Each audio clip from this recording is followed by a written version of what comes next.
ನಮಸ್ಕಾರ ಸ್ನೇಹಿತರೆ, ನಮ್ಮ ಫುಡ್ ವೈಬ್ಸ್ ಚಾನಲ್ಗೆ ಸ್ವಾಗತ.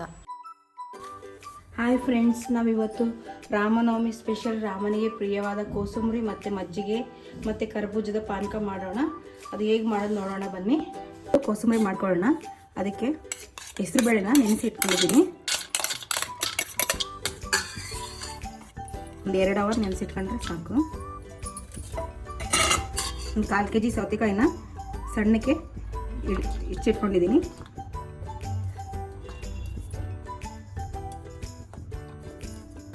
ಕ್ಯಾರೆಟು ತುರಿದಿಟ್ಕೊಂಡಿದ್ದೀನಿ.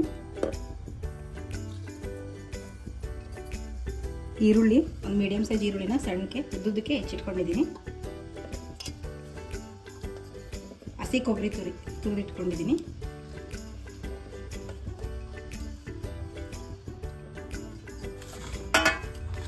ಇದಕ್ಕೆ ಕೊತ್ತಂಬರಿ ಹಾಕೋಣ. ಕೊತ್ತಂಬರಿ ಸಣ್ಣಕ್ಕೆ ಹೆಚ್ಚಿಟ್ಕೊಂಡಿದ್ದೀನಿ.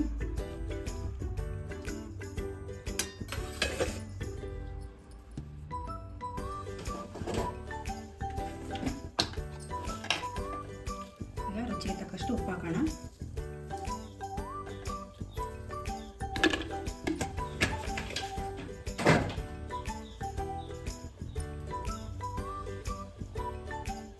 ಒಂದು ಅರ್ಧ ನಿಂಬೆಹಣ್ಣು ಹಿಂಡ್ಕೊಳ್ಳೋಣ.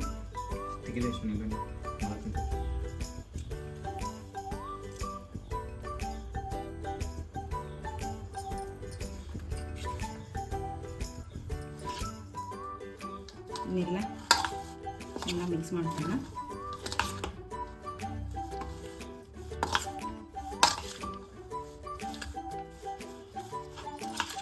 ನಾಳೆ ರಾಮನವಮಿ ಇರೋದ್ರಿಂದ ಈ ಥರ ಮಾಡಿ ರಾಮನಿಗೆ ನೈವೇದ್ಯ ಮಾಡಿದ್ರೆ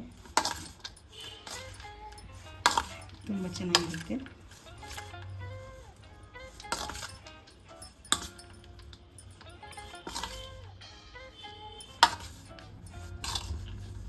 ಇದು ಆಯ್ತು. ಇವಾಗ ಕೋಸಂಬರಿ ಆಯಿತು. ನೆಕ್ಸ್ಟು ಮಜ್ಜಿಗೆ ಮಾಡ್ಕೊಳ್ಳೋಣ. ಮಜ್ಜಿಗೆ ಮಾಡ್ಕೊಳ್ಳೋಣ. ನಾನು ಇಲ್ಲೊಂದು ಅರ್ಧ ಲೀಟ್ರ್ ಮೊಸರು ತೊಗೊಂಡಿದ್ದೀನಿ. ಅದಕ್ಕೆ ನೀರು ಹಾಕೋಣ.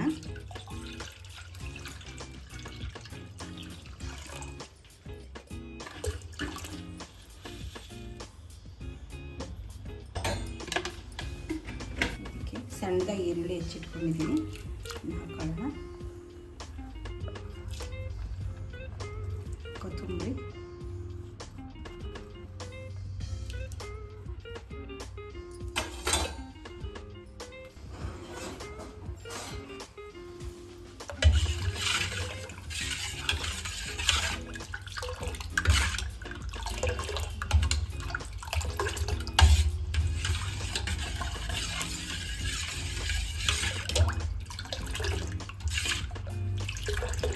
ಈಗ ಪಾನಕ ಮಾಡ್ಕೊಳ್ಳೋಣ. ಪಾನಕಕ್ಕೆ ನಿಮಗೆ ಎಷ್ಟು ಬೇಕೋ ಅಷ್ಟು ಸಿಹಿ, ಎಷ್ಟು ಬೇಕೋ ಅಷ್ಟು ನೀವು ತಗೊಳ್ಳಿ. ಒಂದು 1/4 kg ತೊಗೊಂಡಿದ್ದೀನಿ ಬೆಲ್ಲ. ಇದಕ್ಕೆ ನೀರು ಹಾಕೊಳ್ಳೋಣ.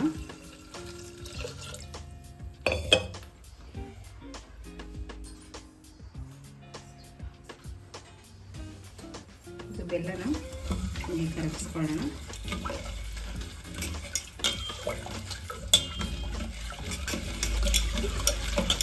ಇದು ಬೆಲ್ಲ ಕರಗಲಿ. ಅಷ್ಟರಲ್ಲಿ ನಾವು ಕರ್ಬೂಜನ ಜ್ಯೂಸ್ ಮಾಡ್ಕೊಳ್ಳೋಣ.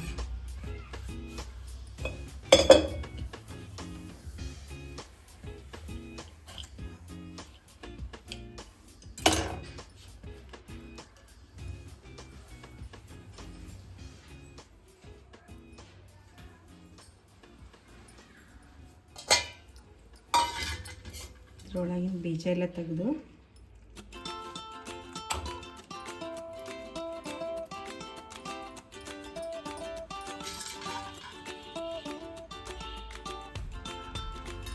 ಎಣ್ಣೆಲೆಲ್ಲ ತಗೊಳ್ಳೋಣ.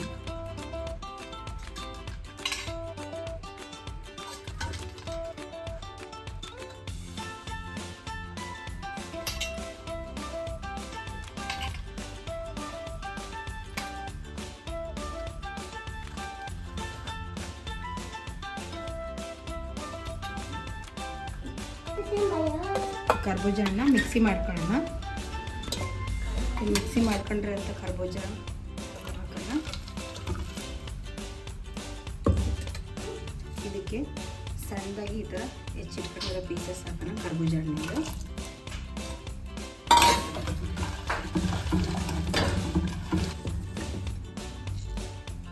ನಾಲ್ಕು ಏಲಕ್ಕಿ, ಒಂದು ಸ್ವಲ್ಪ ಮೆಣಸು ತಗೊಂಡಿದ್ದೀನಿ. ಇದನ್ನ ಪುಡಿ ಮಾಡಿ ಹಾಕೋಣ. ಅದಕ್ಕೆ ಮೆಣಸು ಪುಡಿ ಮಾಡಿ ಹಾಕೊಳ್ಳೋಣ. ಏಲಕ್ಕಿ ಪುಡಿ ಮಾಡಿ ಹಾಕ್ಕೊಂಡಿದ್ದೀನಿ.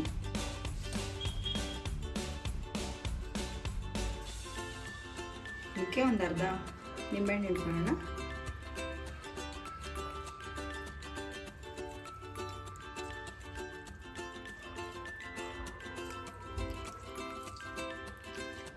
ನೋಡಿ ಫ್ರೆಂಡ್ಸ್, ಶ್ರೀರಾಮನಿಗೆ ಇಷ್ಟವಾದ ಮಜ್ಜಿಗೆ ಮತ್ತು ಕರ್ಬೂಜದ ಪಾನಕ ಮತ್ತು ಕೋಸಂಬರಿ ರೆಡಿಯಾಗಿದೆ. ಈ ಥರ ಮಾಡಿ ನೈವೇದ್ಯ ಮಾಡಿ, ಆಮೇಲೆ ಇವಾಗ ಬೇಸಿಗೆ ಇರೋದ್ರಿಂದ ಈ ಥರ ಮಾಡ್ಕೊಂಡು ಕುಡಿದ್ರೆ ತಂಪು ಇರುತ್ತೆ ದೇಹಕ್ಕೆ. ಈ ವಿಡಿಯೋ ನಿಮಗೆ ಇಷ್ಟ ಆದರೆ ಲೈಕ್ ಮಾಡಿ, ಶೇರ್ ಮಾಡಿ, ಕಮೆಂಟ್ ಮಾಡಿ, ಸಬ್ಸ್ಕ್ರೈಬ್ ಮಾಡಿ. ಜೈ ಶ್ರೀರಾಮ್.